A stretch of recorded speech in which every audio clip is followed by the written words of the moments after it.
Oh, it's taking a shit. The move. Bowel movement. Rough.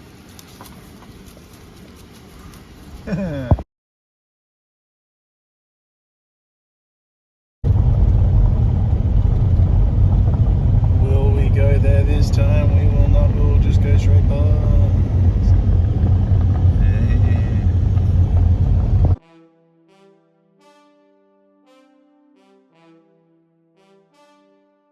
Politics, mental health, and Virginia Woolf. It is a measure of how much we generally manage to keep political events separate from our internal functioning that it sounds unusual and possibly eccentric to speak of such events as having any power to drive us mad. Of course, we may, sometimes, sigh at our screens and let out an expletive or two at a given situation in the company of a friend. But somehow, madness, that truly extreme state in which we lose a grip on the functioning of our minds, in which we can no longer contain our anxieties or attain perspective, feels exaggerated in relation to political events that do not personally touch us.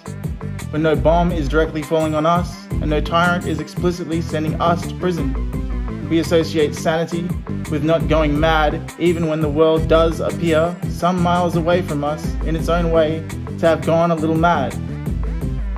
But if things are pressing on us with particular force, perhaps more than is generally held to be legitimate, we might turn to the writer Virginia Woolf, one of the most sensitive humans ever to have lived, and who did, it seems, lose control of her mind, and eventually of her life, over the rise of fascism in Germany and the outbreak of the Second World War.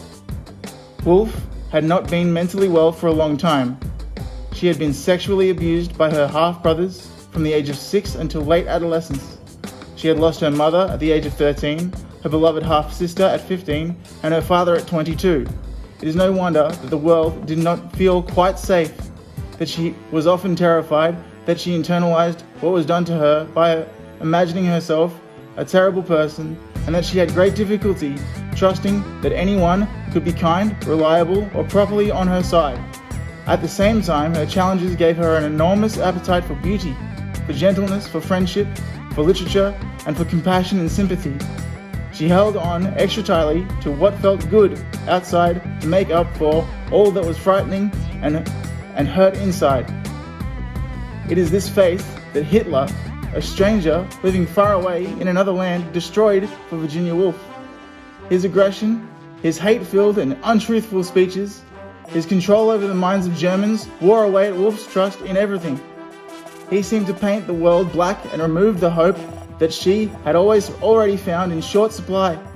His cruelty echoed too much that had been cruel in her life. The invasion of Poland and then France and then all over Western Europe. The beginning of the Blitz and the U-boat campaigns chiseled away at the foundations of her belief in reasoned and principled behavior. The world had lost its way and Woolf could not prevent herself from following suit.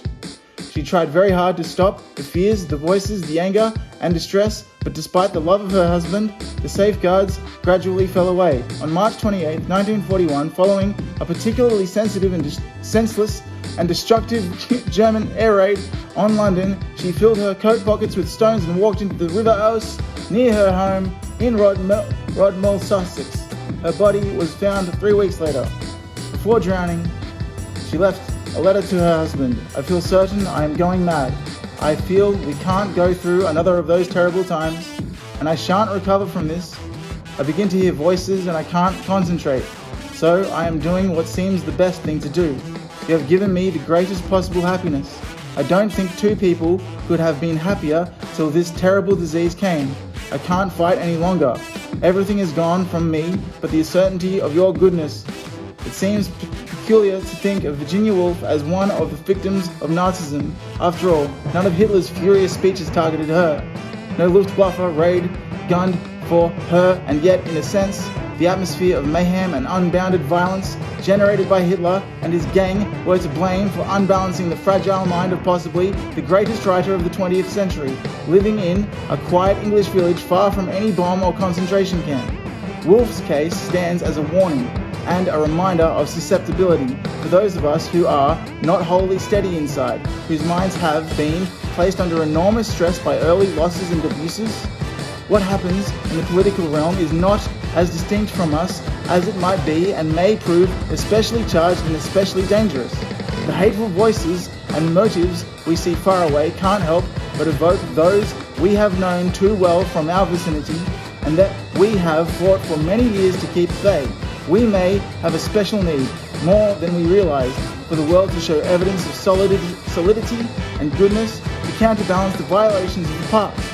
If we find ourselves abnormally affected, if the shouting and the hate and the betrayals and the viciousness cut deep into our minds, we need to take particular care.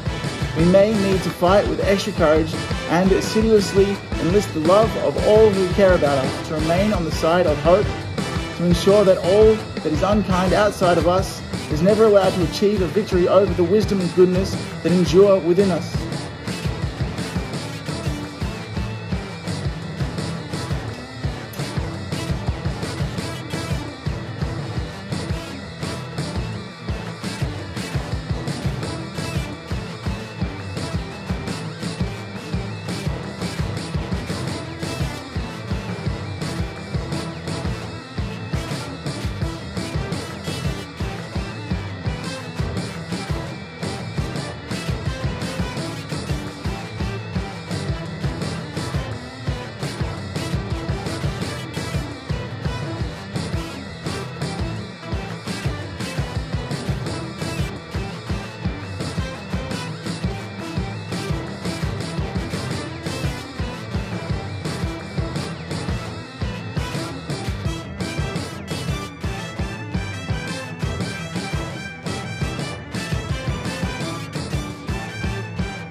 The Border Ranges National Park is dominated by wilderness, a landscape born out of volcanic past more than 20 million years ago, and that is still wild today. Here, at the edge of the Lost World, you look into a wilderness containing part of the largest expanse of subtropical rainforest in Australia. The Lost World stretches across the Queensland border into Lamington National Park. Grady's Creek in the valley before you is the last substantial, undisturbed stream in New South Wales with a wholly rainforest catchment. It protects one of Australia's most unique environments as living links to the ancient Gondwana forest.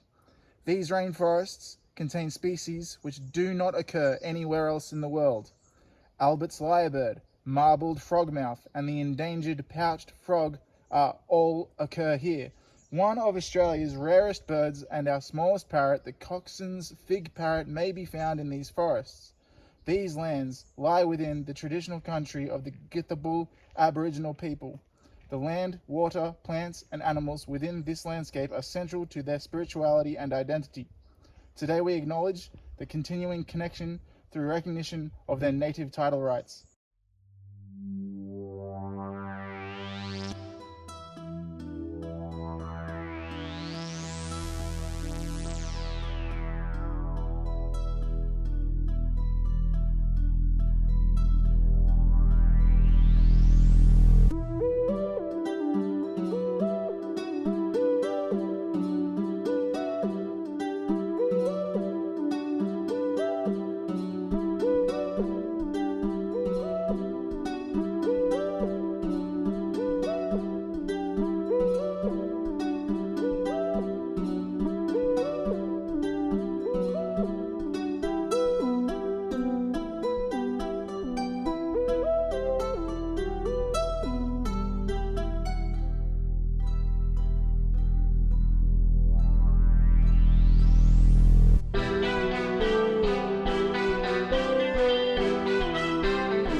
a stop there.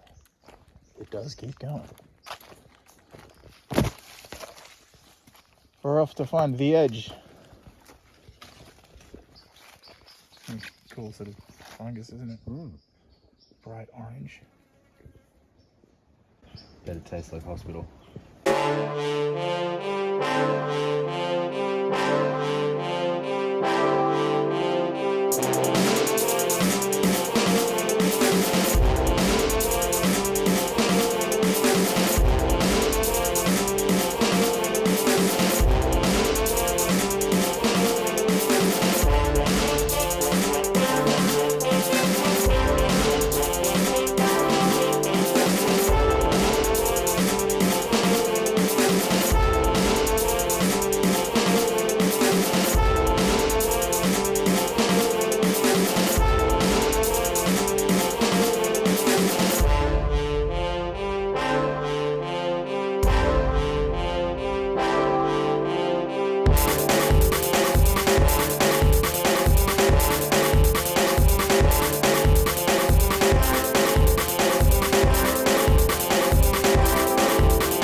Lanospedix monostachios. Whoa.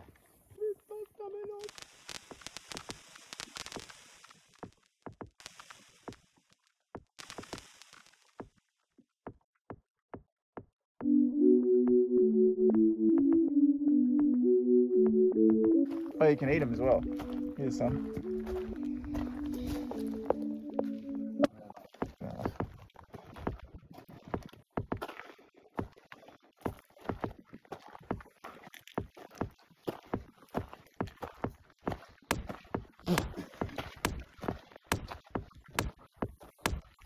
They do sort of taste like pool water though.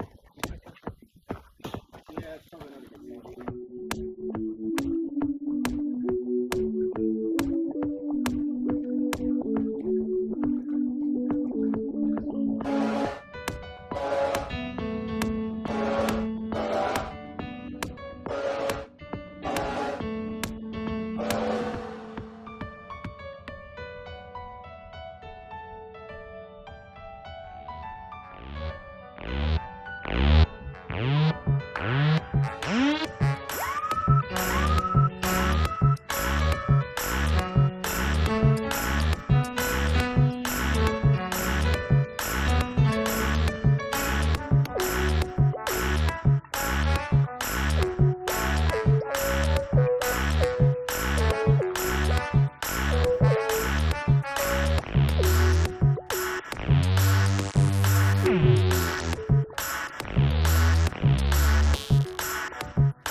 The Pinnacle Lookout provides an unsurpassed view of one of Australia's most spectacular landscapes.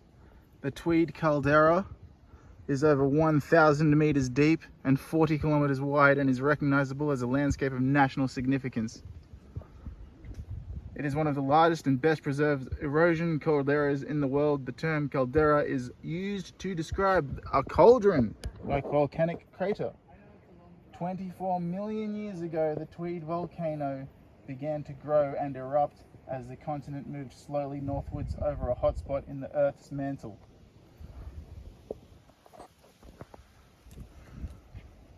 Within a few million years, the volcano had reached a height of over 2,000 meters and covered an area of more than 7,000 kilometers.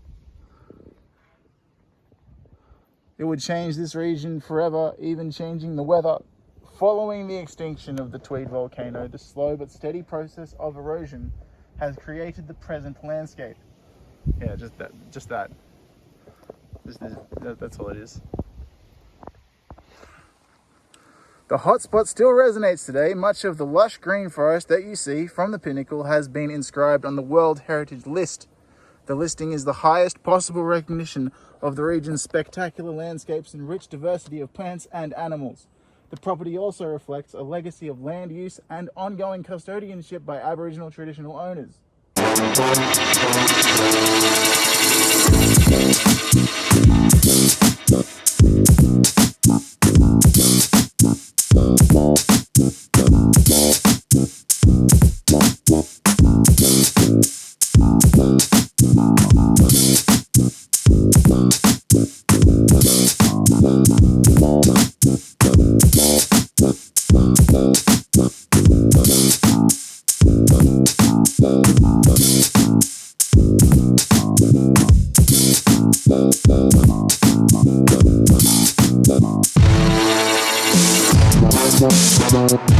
Botany.